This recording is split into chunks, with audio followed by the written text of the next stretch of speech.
జై శ్రీరామ్. అందరికీ నమస్కారం. మన హిందూ పురాణాల్లో పూజలకు దైవానికి చాలా ప్రాముఖ్యత ఉంటుంది. అయితే అతి త్వరలోనే దసరా నవరాత్రులు ప్రారంభం కాబోతున్నాయి. ఈ సంవత్సరం సెప్టెంబర్ 22 నుండి దసరా నవరాత్రులు ప్రారంభమై అక్టోబర్ 2వ తేదీతో ముగియనున్నాయి. అయితే ఈ సంవత్సరం వచ్చే శరన్నవరాత్రులు చాలా విశేషమైనవని చెప్పవచ్చు. ఎందుకంటే ప్రతి సంవత్సరం ఈ దసరా నవరాత్రుల్లో 10 రోజులు పాటు అమ్మవారిని పూజిస్తారు. కాని ఈ 2025 సంవత్సరంలో మాత్రం 11 రోజులు పాటు శరన్నవరాత్రులు జరగబోతున్నాయి. ఈ సంవత్సరం విశేషంగా అమ్మవారు కాత్యాయని దేవిగా భక్తులకు దర్శనం ఇవ్వబోతున్నారు. దసరా నవరాత్రులు విశేషాల గురించి ఈ వీడియోలో పూర్తిగా తెలుసుకుందాం. ముందుగా ఈ వీడియోకి ఒక లైక్ కొట్టి మా ఛానల్ని సబ్స్క్రైబ్ చేసుకోండి. లైక్ కొట్టడం మాత్రం అసలు మర్చిపోకండి. అలాగే జై శ్రీరామ్ అని కామెంట్ చేయండి. ఈ సంవత్సరం తిథి వృద్ధి చెందడంతో దసరా శరన్నవరాత్రులు 11 రోజులు పాటు నిర్వహిస్తున్నారు. ప్రతి సంవత్సరం అమ్మవారికి 10 అలంకారాలు ఉంటాయి. కాని ఈ సంవత్సరం మాత్రం 11 అలంకారాలతో అమ్మవారి దర్శనం ఇవ్వబోతున్నారు. దసరా నవరాత్రులు వచ్చేలోపు ఇల్లంతా శుభ్రం చేసుకోండి. ఇంట్లో ఉన్న పాత వస్తువులన్నీ బయట పడేయండి. ఈ నవరాత్రులు 11 రోజులు పాటు అమ్మవారిని పూజించాలంటే పెద్ద ఆర్భాటమేమీ అవసరం లేదు.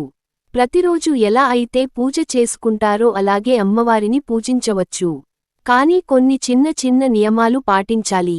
ముందుగా ఈ దసరా నవరాత్రులు వచ్చేలోపు దుర్గా అమ్మవారి చిత్రపటాన్ని తెచ్చుకొని మీ పూజ గదిలో పెట్టుకోండి. ఇక ఆ దుర్గమ్మ మీ ఇంట్లో కొలువైనట్టే. దుర్గమ్మ ఫోటోని పూజ గదిలో పెట్టి చక్కగా దీపారాధన చేసుకోండి.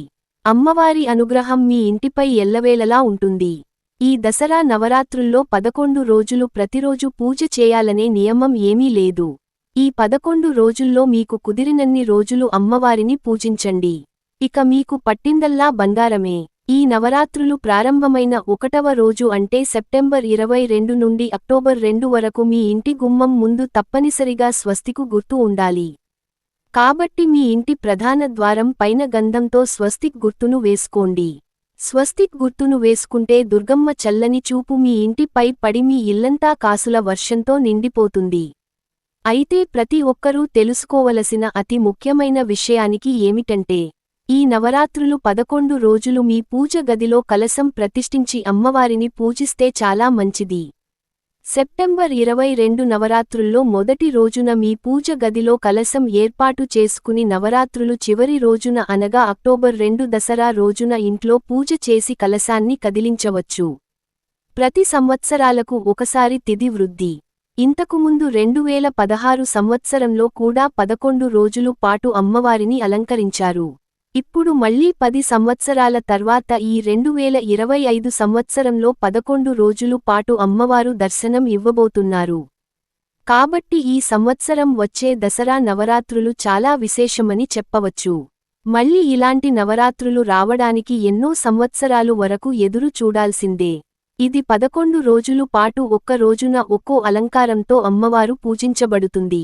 11 రోజులు అమ్మవారి అవతారాలు, ఏ నైవేద్యాలు సమర్పించాలి, ఏ పూలతో పూజించాలి, దైవమంత్రాల గురించి ప్రతి ఒక్కరూ తప్పనిసరిగా తెలుసుకోవాలి. ఈ 11 రోజులు ఎవరైతే అమ్మవారిని భక్తిశ్రద్ధలతో పూజిస్తారు అలాంటి ఇళ్లపై అమ్మవారి కటాక్షం ఎల్లవేళలా ఉంటుంది. 11 రోజులు పూజ చేయడం కుదరకపోయిన కనీసం దుర్గాదేవిని స్మరించుకున్న సరే ఎన్నో శుభ ఫలితాలు కలుగుతాయి. అక్టోబర్ 2వ తేదీన గురువారం నాడు దసరా పండుగ వచ్చింది. అక్టోబర్ 2 ఉదయం 7:30 నుండి 10 గంటల వరకు అత్యంత శుభముహూర్తం ఉంది. ఈ సమయంలో అమ్మవారిని పూజిస్తే మీ పూజకు రెట్టింపు పుణ్య ఫలితం కలుగుతుంది. ఈ దసరా పండుగ రోజున రాజేశ్వరి రూపంలో అమ్మవారు దర్శనమిస్తారు. అయితే ఈ దసరా పండుగ రోజున జమ్మి చెట్టులో రాజేశ్వరి రూపంలో అమ్మవారు కొలువై ఉంటారట.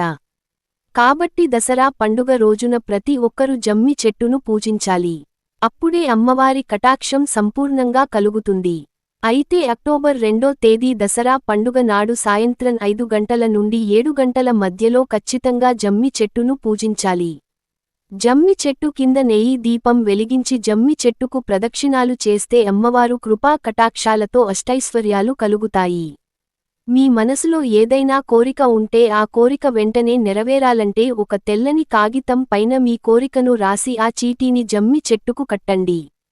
తద్వారా మీ కోరికలు ఖచ్చితంగా నెరవేరుతాయి. ఈ దసరా పండుగ రోజున జమ్మి చెట్టును బంగారంతో పోలుస్తారు. కాబట్టి జమ్మి ఆకులను మీ ఇంటికి తెచ్చుకొని మీ బీరువాలో పెట్టుకోండి. విపరీతమైన ధన లాభం కలిసి వస్తుంది. ముఖ్యంగా ఈ విజయదశమి పండుగ నాడు మీ ఇంట్లో ఉన్న వాహనాలకు ఖచ్చితంగా పూజ చేసుకోవాలి. కొత్త వాహనాలకైనా లేదా పాత వాహనాలకైనా సరే ఈ దసరా పండుగ రోజున వాహన పూజ చేయించుకుంటే రాబోయే రోజుల్లో ఎలాంటి ప్రమాదాలు జరగకుండా ఉంటాయి. ఈ దసరా పండుగ రోజున అత్యంత శుభకరమైన విజయ ముహూర్తం ఏర్పడబోతోంది. విజయ ముహూర్తం అంటే ఈ సమయంలో ఏ మంచి పని ప్రారంభించినా ఖచ్చితంగా విజయాలు సాధిస్తారు. పాల సముద్రాన్ని మదించినప్పుడు అమృతం ఉద్భవించింది. ఆ ముహూర్తమే ఈ విజయ ముహూర్తం. కాబట్టి ఇంతటి శక్తివంతమైన విజయముహూర్తం అక్టోబర్ 2వ తేదీన దసరా పండుగ నాడు మధ్యాహ్నం 1:50 నుండి 2:38 వరకు ఉంటుంది. ఈ సమయాన్ని ప్రతి ఒక్కరూ గుర్తుపెట్టుకోండి.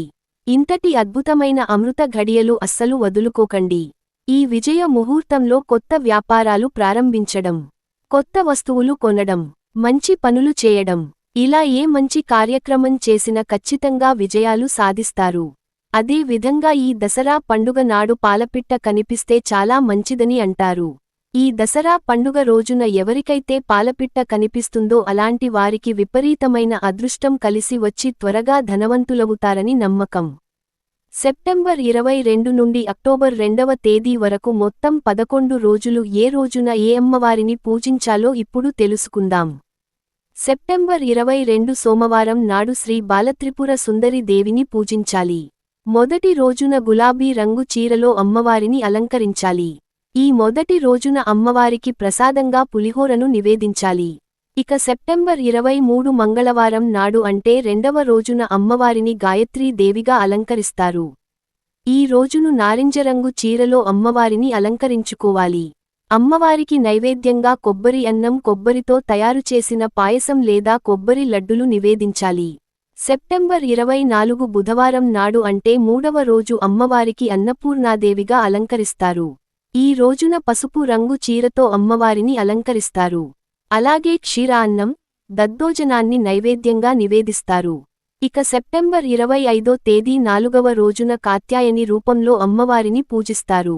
ఈ రోజు చాలా శక్తివంతమైనది. 10 సంవత్సరాల తర్వాత కాత్యాయని రూపంలో అమ్మవారిని అలంకరిస్తున్నారు. ఎరుపు రంగు చీరలో అమ్మవారిని అలంకరించి పరమాన్నాన్ని నైవేద్యంగా సమర్పించాలి. ఇక సెప్టెంబర్ 26వ తేదీన 5వ రోజున అమ్మవారిని మహాలక్ష్మీ దేవిగా పూజిస్తారు. ఈ రోజున గులాబీ రంగు చీరలో అమ్మవారిని అలంకరించి చక్కెర పొంగలని నైవేద్యంగా సమర్పించాలి. సెప్టెంబర్ 27 6వ రోజున శ్రీ లలితా త్రిపురసుందరి దేవిగా అమ్మవారిని పూజిస్తారు. ఈ రోజున అమ్మవారిని ఆకుపచ్చ రంగు చీరలో అమ్మవారిని అలంకరించి పులిహోర అలాగే పెసర బూరెలను నైవేద్యంగా సమర్పిస్తారు. ఇక సెప్టెంబర్ 28 7వ రోజున మహాచండీ దేవిని అమ్మవారిగా పూజిస్తారు. కుంకుమ రంగు చీరలో అమ్మవారిని అలంకరించి లడ్డూలను నైవేద్యంగా సమర్పిస్తారు. సెప్టెంబర్ 29 8వ రోజున అమ్మవారిని సరస్వతి దేవిగా పూజిస్తారు. తెలుపు రంగు చీరలో అమ్మవారిని అలంకరించి అటుకులను నైవేద్యంగా సమర్పిస్తారు.